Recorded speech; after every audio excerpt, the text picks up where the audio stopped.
Aquelas Duas, com Isabela Sais e Cora Ronay.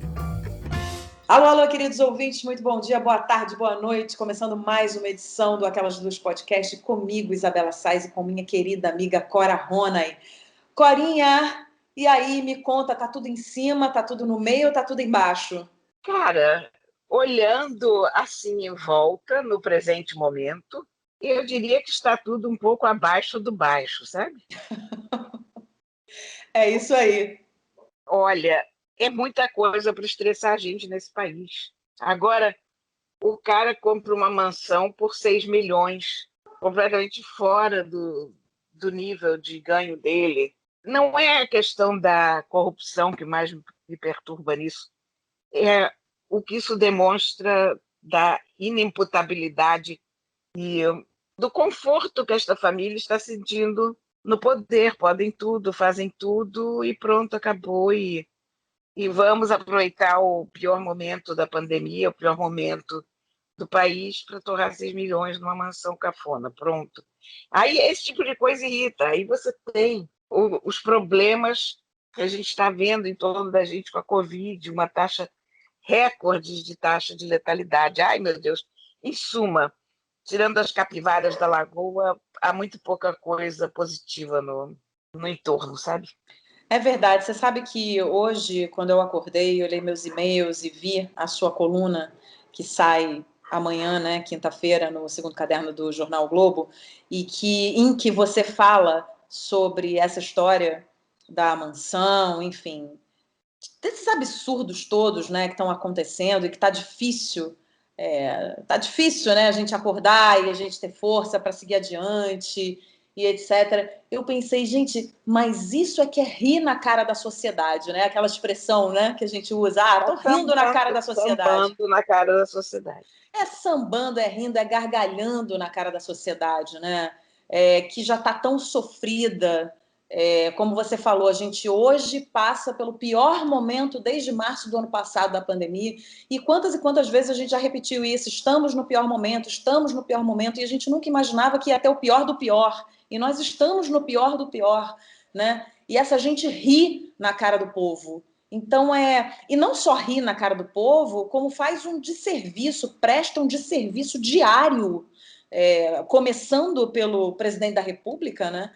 Prestando um desserviço diário à sociedade, com mentira, com fake news, com, sabe, informações surreais do tipo, não precisa usar máscara, que a máscara agora está fazendo mal, que saiu uma pesquisa.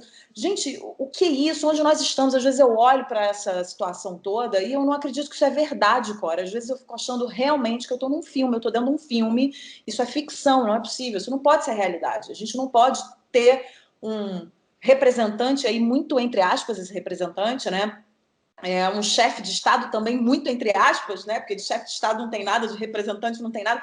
Mas como é que a gente faz? Como é que a gente botou no poder uma pessoa dessa? E para onde a gente caminha com tudo isso? Eu realmente não sei. Eu fico muito perplexa também com a apatia da oposição. E como que a gente não vê ninguém se movimentando para parar o Bolsonaro, porque não é um caso de ideologia, não é o caso do cara ser de direita ou mesmo de extrema direita. A questão é que as ações dele matam pessoas. O problema todo é Bolsonaro, quer dizer, o problema todo, todos os problemas são tudo, mas enfim, Bolsonaro é um problema sob qualquer ângulo que se olhe. Mas dentro de uma pandemia como essa, que é a pior crise sanitária de todos os tempos, provavelmente, você tem que ter alguém com o mínimo de bom senso e o mínimo de competência na direção dos trabalhos. O Mandetta, por exemplo, era membro do governo dele e estava agindo de uma forma bastante correta, ou, enfim, focando onde era preciso focar. Agora você tem um estrategista, um general estrategista que troca as compras. É inacreditável. Ele manda as vacinas de Manaus para Amapá e vice-versa. Cara, eu fiz compra na loja americana essa semana, no Americano Mercado. Comprei 10 latas de atum para os meus gatos, né? Aquele atum ralado que eles comem. Comprei Coca-Cola zero em lata, comprei biscoito, comprei filezinho de frango, comprei algumas frutas, tudo na quantidade para uma pessoa que mora aqui nessa casa. Quando chegam as compras, vem 3 pacotes de filé de frango, 2 pacotes de filé de picanha, Coca-Cola de 2 litros, sem ser zero.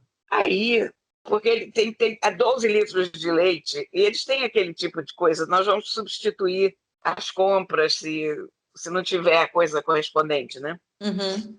Então, eu sempre compro frango da Corim. E o frango era aquele frango normal, congelado, não era o da Corim. Com hormônios. E eu compro um pacote, e vieram 3. Eu digo, gente, essa substituição está esquisita. Aí eu tinha pedido, sei lá, 6 latas de Coca Zero e tinha 2 litros de 2 litros cada um. Eu pensei, essa substituição está esquisita. Aí me dei conta que eles trocaram as compras. E olha, lojas americanas, né? Aí você pensa, fiquei pensando nisso, que transtorno que foi isso, que foi um dia que eu passei tentando conversar com eles e conseguir as minhas compras de volta, isso e aquilo. Bom, e você pensa, o que é isso com vacinas? Imagina o pessoal recebendo a vacina lá em Manaus, até se dar conta que aquilo não são, sei lá quantas mil vacinas que eles precisam. E o pessoal recebendo na Amapá, se dando conta que ali tem 10 vezes o que eles precisam de vacina, sei lá, sabe? Eu fiquei pensando nessa incompetência de alto a baixo, de você não conseguir encaminhar uma compra para o lugar onde ela deve chegar, um lote de vacinas para onde deve chegar, enfim. Você não ter logística, né? Porque isso é Exatamente. só logística, é simples É assim. tão simples. É. E olha, essas vacinas vão para Amapá, essas vacinas vão para Manaus. E por acaso eu tive esse perrengue nas compras e foi quase que uma ilustração dessa coisa das vacinas, né? O que devia ter vindo para minha casa não veio e foi entregue em uma outra casa. O que deveria ter sido entregue em outra casa foi entregue aqui. Quer dizer, é uma trivialidade do cotidiano que não pode acontecer no Ministério da Saúde Claro. no meio da pior pandemia de todos os tempos. Pronto, né? Eu sei que eu dei uma volta enorme para chegar aqui, mas basicamente é isso. Enfim. E assim, eu acho que quem está pagando o preço, né, dessa desorganização, dessa incompetência absoluta, né, é o povo. É claro que eu acho que a gente não pode responsabilizar apenas um lado. Eu acho que. E a gente também não está aqui para ficar apontando o dedo para tudo quanto é lado, mas eu acho que é um conjunto de coisas, né? É um conjunto de características, de aspectos que a gente vê que muitas vezes não funcionam. E pessoas que não têm nenhum bom senso, as aglomerações que continuam acontecendo. Mas até aí, se você tem um governo que faz, digamos, oposição a esse tipo de comportamento, você já tem um aspecto positivo nessa história, que você fala, ok, o povo não está conseguindo se conter, mas o governo vem e diz, gente, é o seguinte, a gente só vai conseguir conter isso se a gente não aglomerar, se a gente usar máscara e se a gente continuar lavando a nossa mão, mais do que nunca. Mas acontece que a gente tem uma parte, né, uma parcela da população que não aguenta mais ou que nunca respeitou, porque também não tem aquelas pessoas que não é que não aguentam mais, tem aquelas pessoas que nunca respeitaram. Mas você tem essa parcela da população que não respeita, mas você tem um governo que sabe exatamente o que deve ser feito e que joga do lado da ciência e que joga do lado da saúde, né, e da responsabilidade com seres humanos, com vidas. Aí você tem um governo que vai dizer para essas pessoas, gente, é o seguinte, usa máscara, faz isso, faz aquilo, assim a gente vai conseguir conter essa pandemia. De outro modo, vai todo mundo ficar trancado de tempos em tempos. Mas a gente não tem esse governo, a gente tem um governo que incentiva o não uso de máscara, e é uma gripezinha, e isso daí não é nada demais, e vamos continuar vivendo como se não houvesse amanhã. E aí fica muito difícil, porque sim, essas pessoas acabam influenciando outras pessoas, influenciando a população a não usar, a não querer saber. Tô de saco cheio, é gripezinha, isso daí não vai fazer mal nenhum.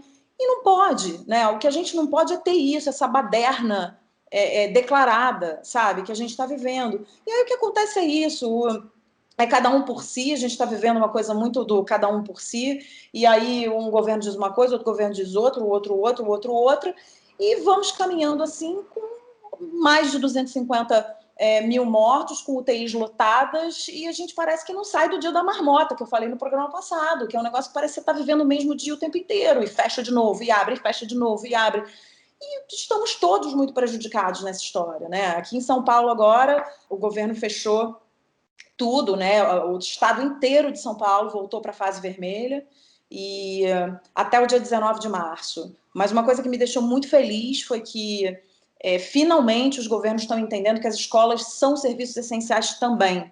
Então, só os serviços essenciais vão funcionar, inclusive as escolas, porque eu acho que há um entendimento por parte dos governos, dos governantes, das lideranças, de que a escola é um serviço essencial, sim. É claro que você não vai mandar uma criança para a escola se você tem alguém de grupo de risco em casa ou se a própria criança é de grupo de risco.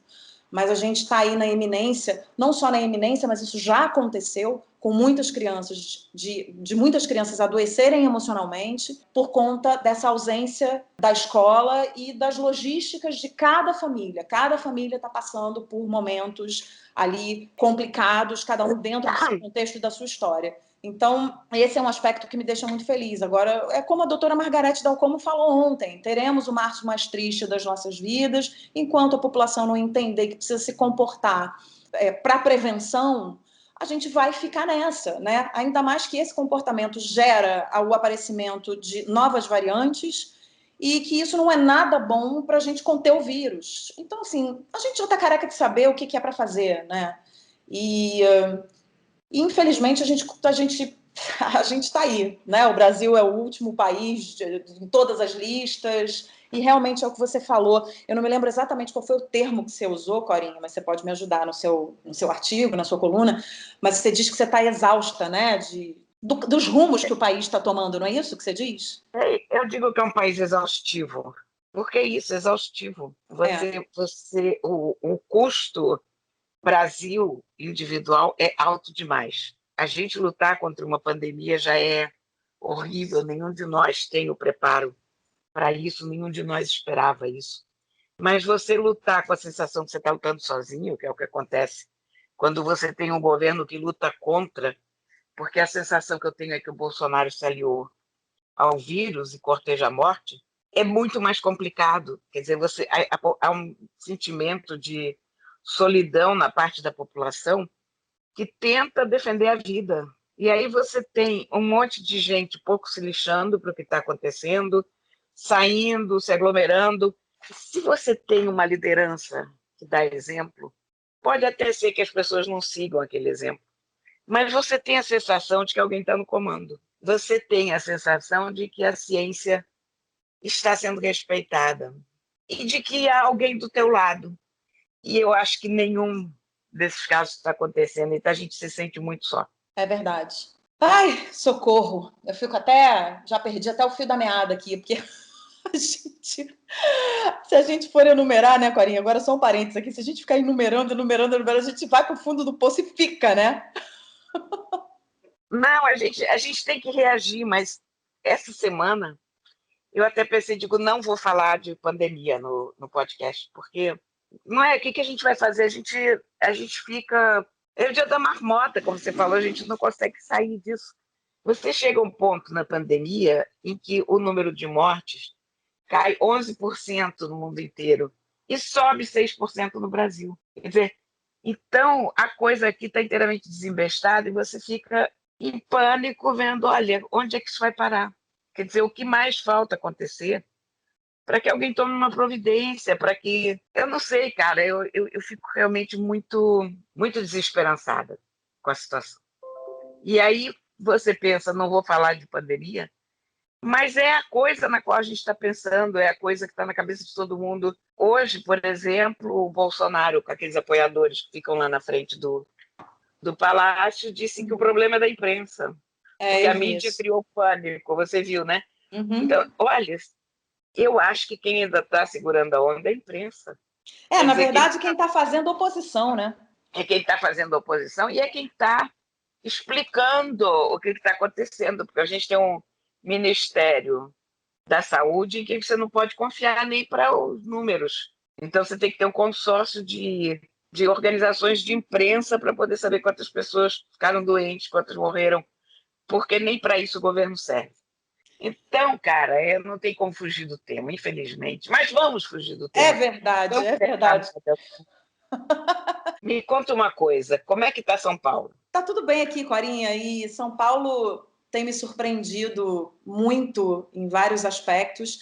Na verdade, não diria que eu esteja tão surpresa assim com algumas coisas e mais surpresa com outras. Por exemplo, eu não imaginava que São Paulo tivesse tantos parques incríveis, porque quando eu vinha aqui para São Paulo a trabalho, ou então para visitar alguém, para visitar um parente ou um amigo, eu acabava ou trabalhando muito e saindo de vez em quando, ou então ficando na casa dos amigos que moram aqui e não ia muito passear em parque, fazer piquenique. Hoje eu tenho uma criança, né, de 5 anos e vivendo numa pandemia. Então, quando os parques estão abertos, que inclusive essa era uma questão que eu tinha quando o governo fechava os parques, né, que são locais ao ar livre, e eu ficava muito chateada, assim, não só no Rio, e agora aqui em São Paulo. Eu falava, puxa, mas por que fechar parque e tal? Aqui em São Paulo eu até entendo fechar o parque, apesar de ser um lugar ao ar livre e de ser um escape, né, para muita gente que, né, quando você não está com a cabeça boa, você precisa sair, você vai para um parque porque você está ao ar livre, então tem menos chance de contaminação. Mas eu até entendo, porque eu agora que estou indo mais aos parques de São Paulo, eu vejo como as pessoas se movimentam e se deslocam para ir a esses parques, porque no Rio você tem uma característica dos parques estarem muito perto de você, morando ali na Zona Sul. Né? Você tem Alagoas, você tem o Jardim Botânico, você tem a Praça Y, X, Z, você tem milhões de coisas ali a 2 passos da sua casa. São Paulo não é muito assim, você precisa pegar um carro, o parque é mais distante, então você acaba se movimentando mais mesmo, gerando uma circulação muito grande de pessoas. E em São Paulo tem mais gente, então circula mais gente. Pra você ter uma noção, às vezes eu tenho a sensação de que tem muito mais gente fazendo exercício na rua do que no Rio.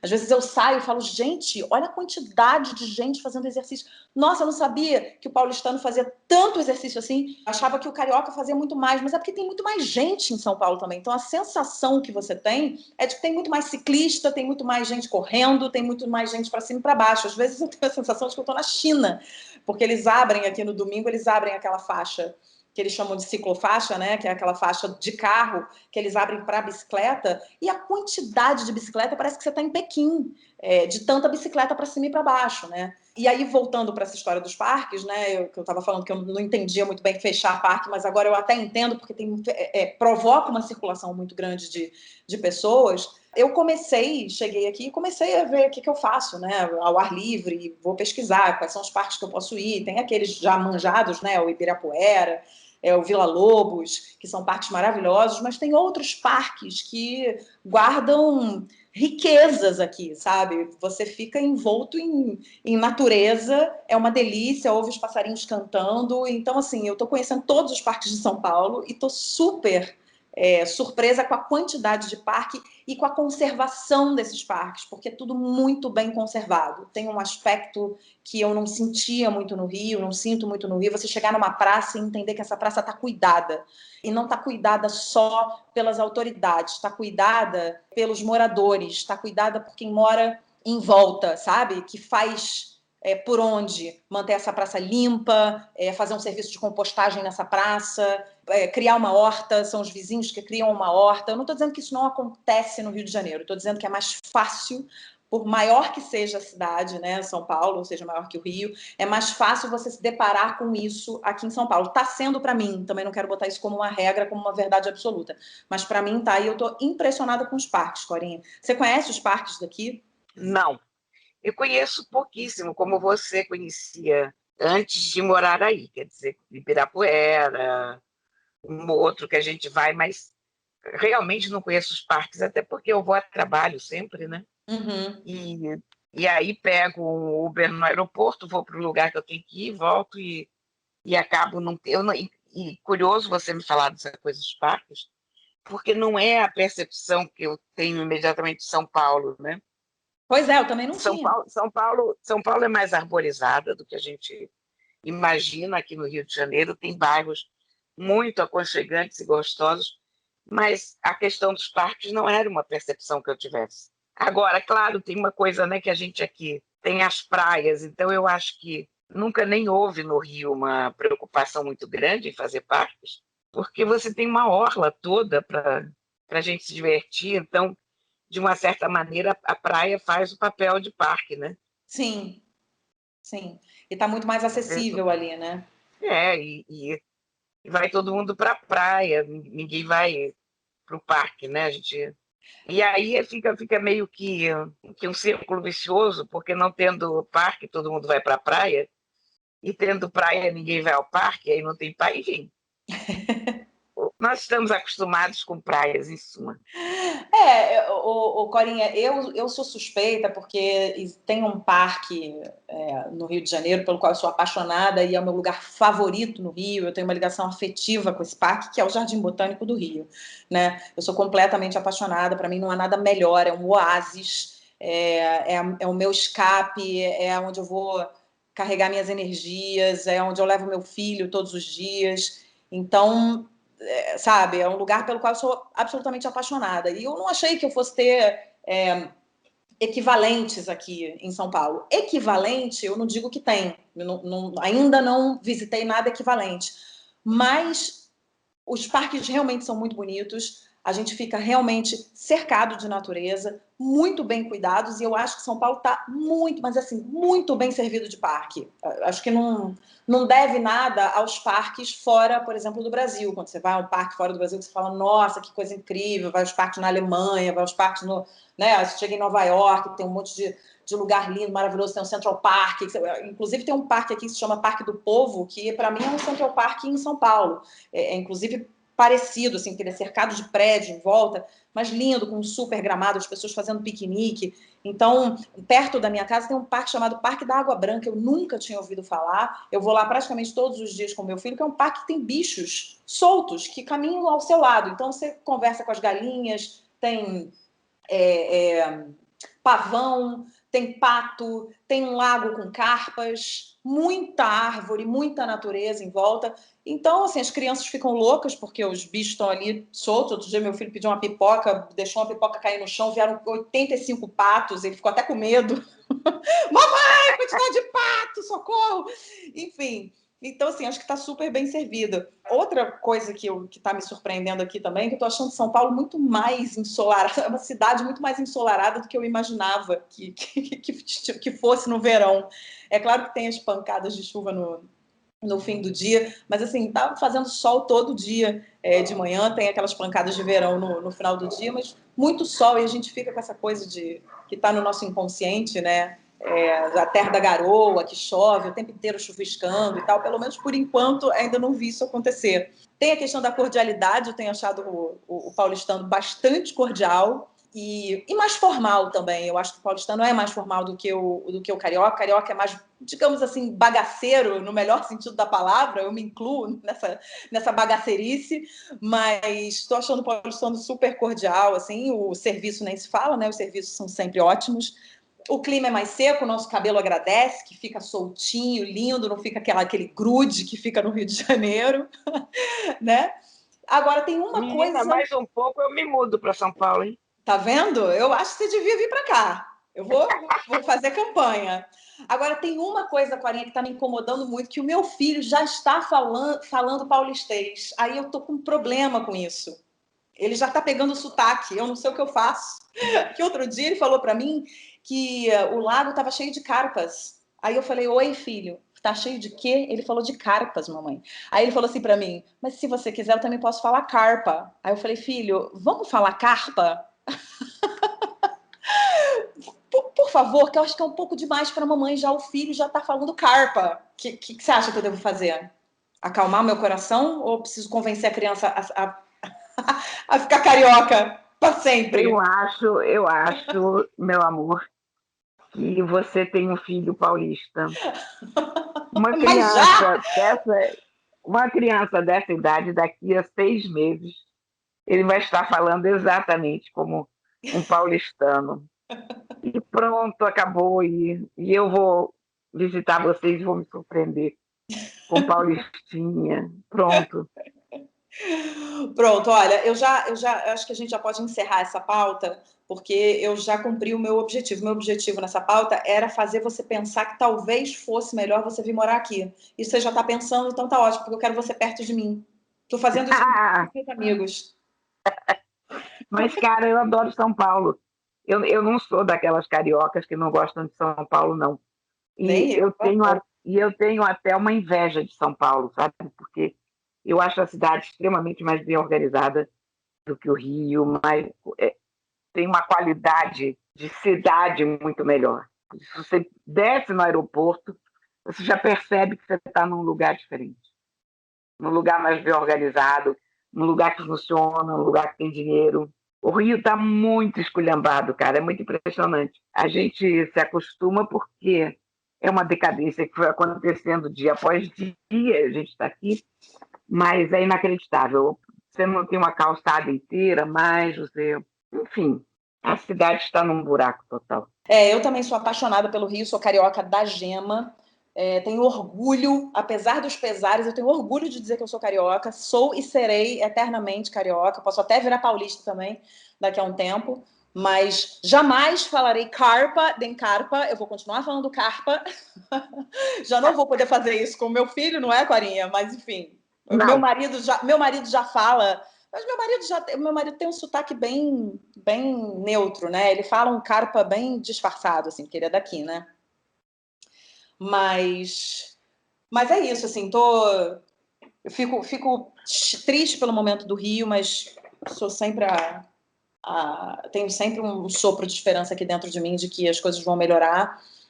Mas sempre gostei de São Paulo e estou aqui há um mês, né? Então eu acho que tem muita água para rolar. Acho que a gente pode fazer de tempos em tempos um programa falando sobre Rio e São Paulo, porque eu vou fazer ainda muitas descobertas aqui nessa essa cidade. dos parques, para mim, foi sensacional.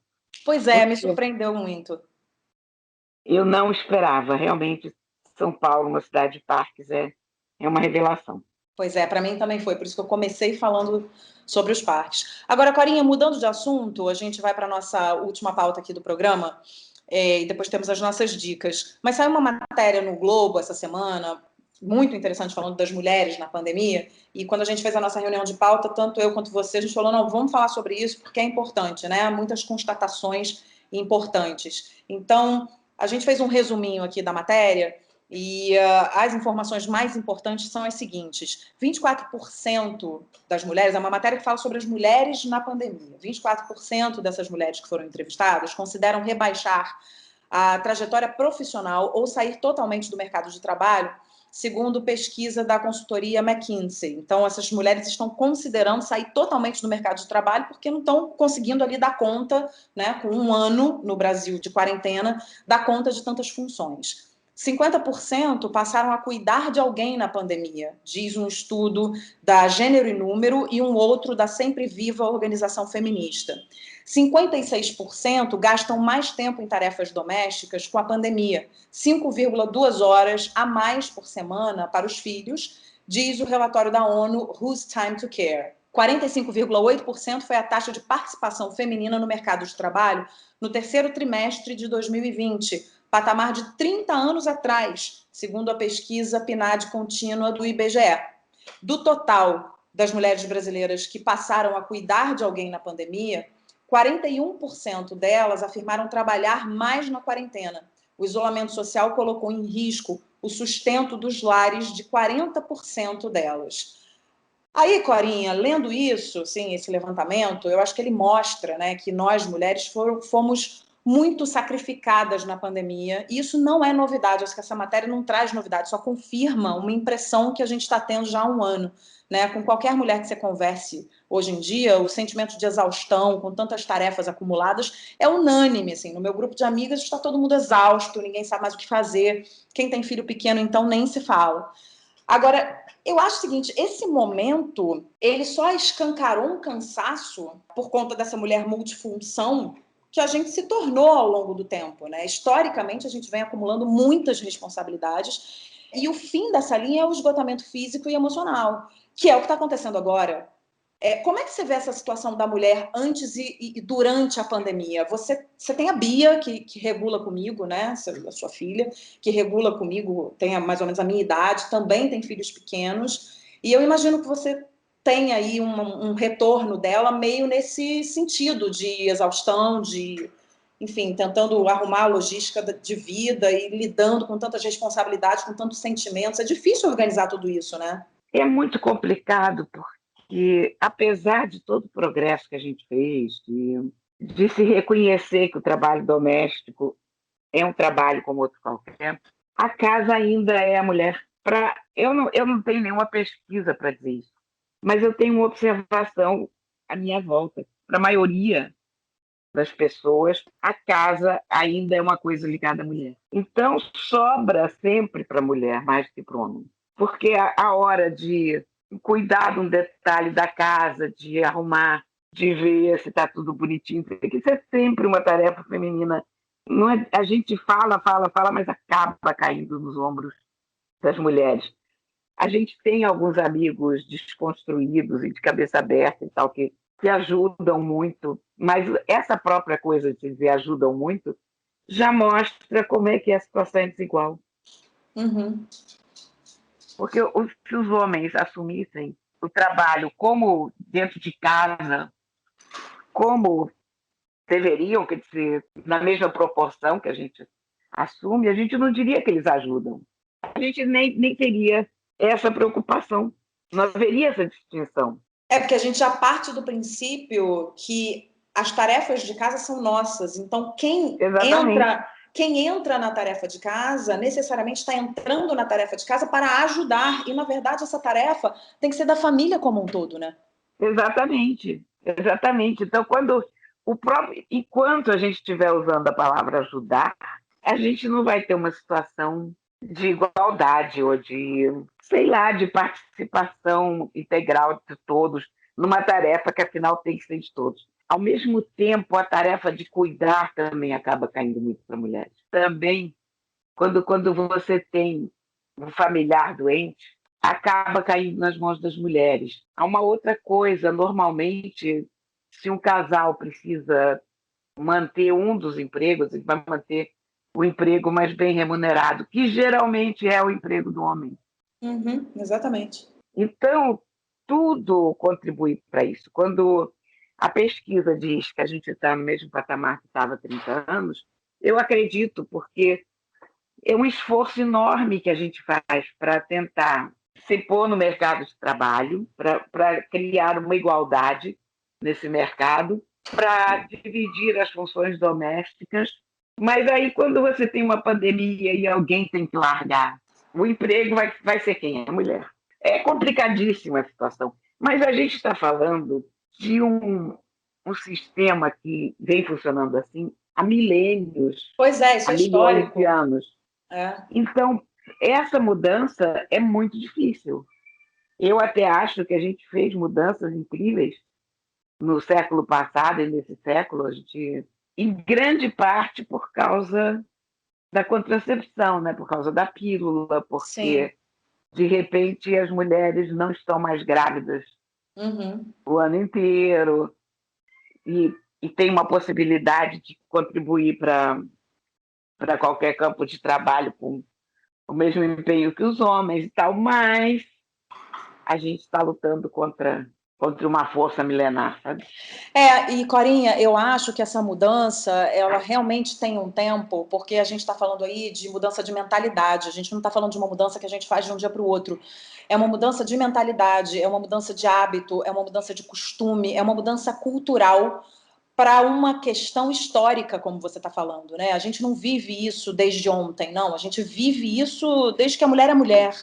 Então, e de que o homem é homem, né? Então, assim, para a gente mudar essa situação, muita água tem que rolar ainda. Eu acho que a gente já está numa transição, porque como você mesma falou, nós temos aí homens que já foram formados, né, por famílias que fizeram questão de colocar outros valores para essa criança, né, que esse homem foi um dia, e é o que eu tento fazer com meu filho, é o que eu e meu marido tentamos fazer, não só eu, né, nós dois educamos o Theo, a gente tenta mostrar para ele que ele, um menino, sim, pode brincar de boneca, deve brincar de boneca, porque é brincando de boneca que a gente começa a ter o primeiro gosto por cuidar, né? Cuidar do nosso cachorro, a gente faz questão que ele dê a comida do cachorro, que ele prepare a comida do cachorro, porque ele está aprendendo a cuidar. Então, assim, para o homem aprender e saber o que é cuidar, ele precisa saber o que é cuidar desde pequeno. Para ele saber o que é arrumar uma cama, e ter gosto por arrumar uma cama, porque pode não ser a coisa mais maravilhosa do mundo, mas também não pode ser a pior coisa do mundo e uma coisa que ele não atribua a ele, sabe? Não, eu não arrumo cama, eu não arrumo casa, porque casa é com a minha mulher, casa é coisa de mulher. Não tem mais essa coisa de mulher e coisa de homem, é coisa de ser humano, é coisa de quem participa, é participar das tarefas domésticas. Né? E para a gente criar homens que possam ter esse tipo de mentalidade, desde pequeno, é um esforço que às vezes muita gente não quer ter. E lá atrás, eu não diria nem que, né, as famílias não queriam ter, não, era cultural, a gente aprendeu assim, a gente não tinha tanto acesso à informação, não se discutia tanto sobre isso, então como é que eu vou mudar? Eu não vou mudar, eu vou repetir um padrão que está acontecendo comigo. Hoje, muito desse padrão é repetido ainda, mas a gente tem mais informação, a gente tem as mulheres, né, que estão lutando por um lugar ao sol, então estão dizendo muito mais, né, estão reconhecendo muito mais o seu papel na sociedade e, consequentemente, a gente tem homens que estão percebendo esse lugar da mulher na sociedade e estão colaborando para isso, estão participando mais, né, da vida do casal e não dividindo, isso é seu, isso é meu. Uma coisa é você dividir tarefas ali, sentar e falar, não, olha, é o seguinte, agora a gente está na pandemia, você fica com isso, eu fico com aquilo, e vamos aí, vamos nisso, vamos nessa. E outra coisa sabe, todo esse ranço cultural e histórico que vem e que demora para você transformar. Mas eu acho que a gente está num caminho de transformação. Mas ainda é um caminho longo, tanto que a gente está vendo as mulheres super sacrificadas na pandemia e acumulando milhões de funções, como a gente vem acumulando, né? E agora isso ficou mais escancarado. E o resultado disso é exaustão, é cansaço, inclusive depressão. Tem muitas mulheres que estão ficando deprimidas porque não sobra tempo para absolutamente nada.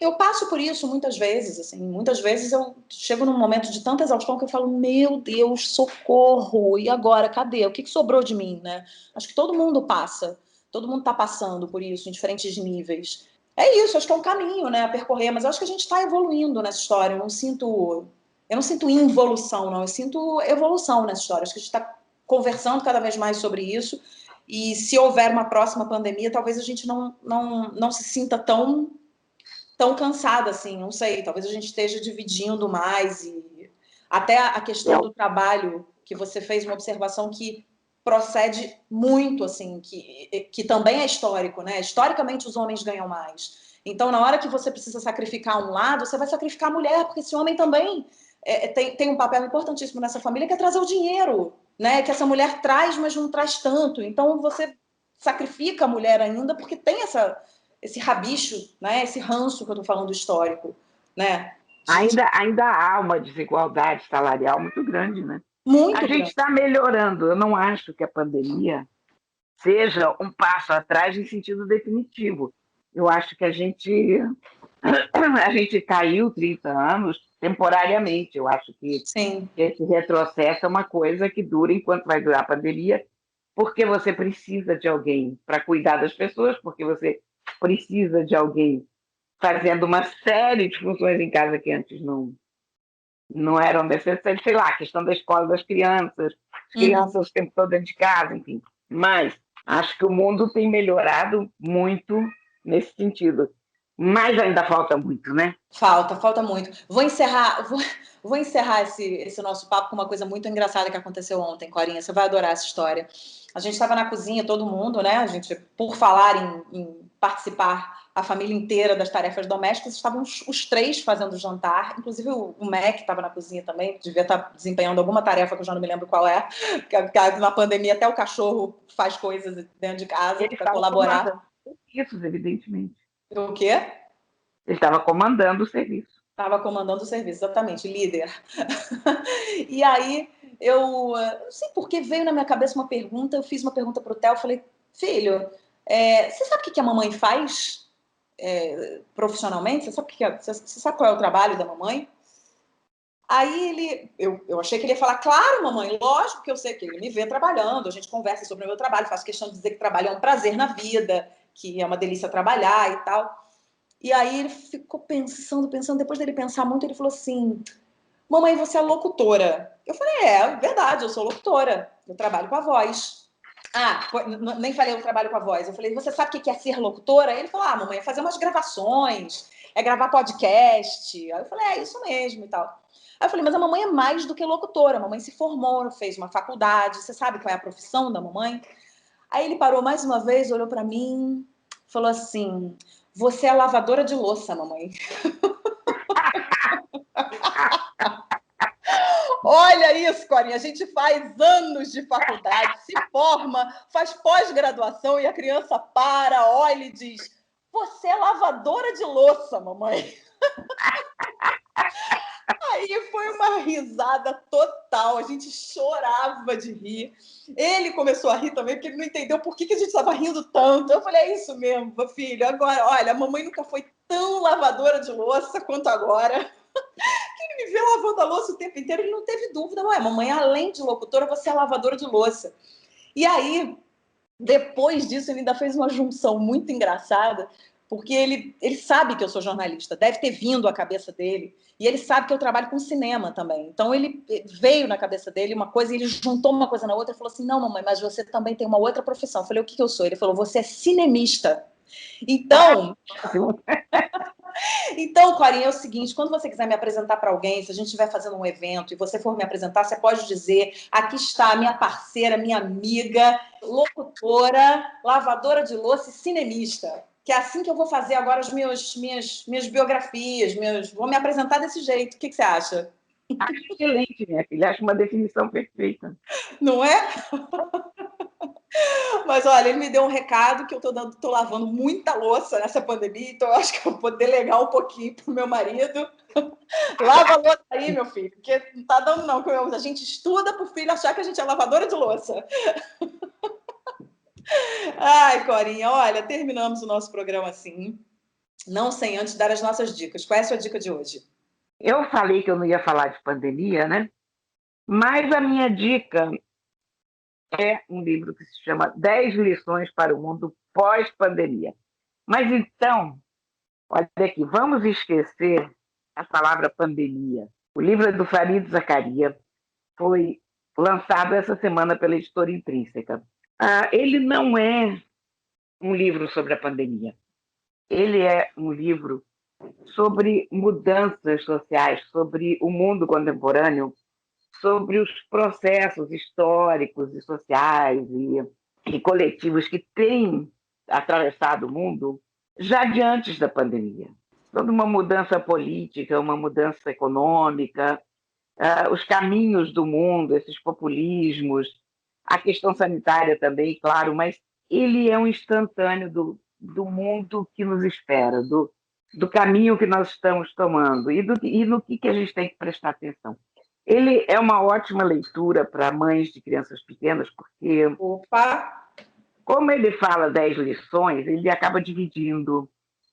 Também esquece essa palavra lição, porque eu sempre acho a palavra um pouco pedante. Mas são, na verdade, 10 tópicos que ele aborda. O Farid Zakaria é comentarista internacional da CNN, é uma cabeça maravilhosa, um intelectual público de grande peso, é uma pessoa que pensa muito bem o mundo contemporâneo. E o livro é excelente, sabe? É um ótimo livro para a gente pensar o mundo em que a gente está e o que está acontecendo em volta da gente. E sendo dividido em 10 capítulos mais ou menos estanques, ele é uma ótima leitura para quem está sem tempo de ler alguma coisa corrida. Se você não quer pegar um livro muito grande, não pode pegar um livro de 400 páginas para ler. Esse livro é ótimo, porque esse livro é relativamente pequeno, ele tem 250 páginas, mas uma boa parte delas, inclusive, é referência e links e tal.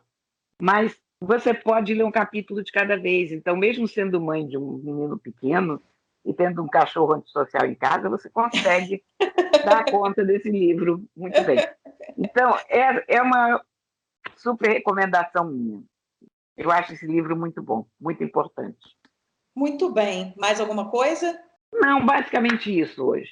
Tá bom, olha, a minha dica de hoje, já que a gente está falando aqui falamos sobre as tarefas domésticas, falamos sobre lavar louça, cozinha, etc e tal, eu descobri essa semana um paninho de algodão orgânico encerado para guardar alimentos, para a gente poder se livrar desses plásticos, sabe? Sabe esses plásticos que a gente compra para poder passar em volta dos alimentos, para poder, sei lá, tampar uma vasilhinha, uma coisa assim? A gente vive com esses plásticos, né? Cobrindo tudo.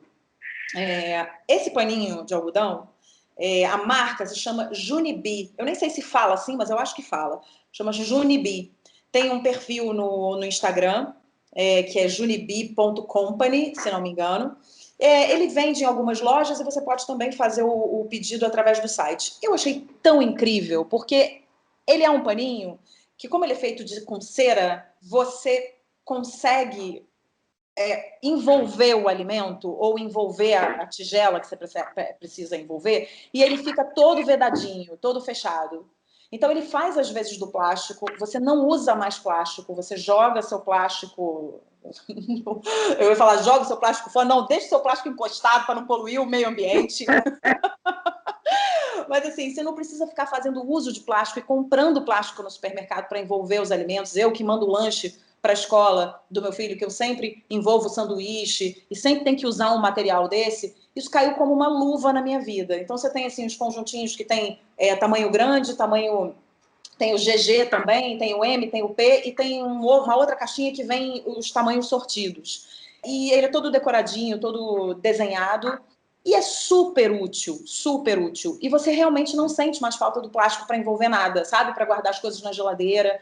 Então, eu acho que é uma dica importante, né? Porque a gente falou tanto sobre o meio ambiente durante o ano passado todo e o nosso planeta está tão maltratado. As políticas ambientais do Brasil são uma coisa horrorosa, o que estão fazendo com a Amazônia e com tudo mais, sabe? Como o meio ambiente está sendo tratado. Então, eu acho importante esses pequenos gestos. E aí eu falei, será que eu dou essa dica? Será que tem a ver eu dar essa dica no podcast? Eu falei, não, tem a ver sim, porque eu acho que é bom, é para a vida das pessoas, é para a vida ficar melhor, é para a gente colaborar com o nosso planeta. Então, tá aí, Corinha, se você quiser pedir, pede, que você não vai se arrepender e você vai parar de usar plástico para envolver as coisas. Olha, eu já estou na página Já do achou? Junibi. Enquanto você ia falando, já entrei no computador. Essa é a Cora Rona. E já estou aqui encomendando Olha que maravilha! paninhos para mim.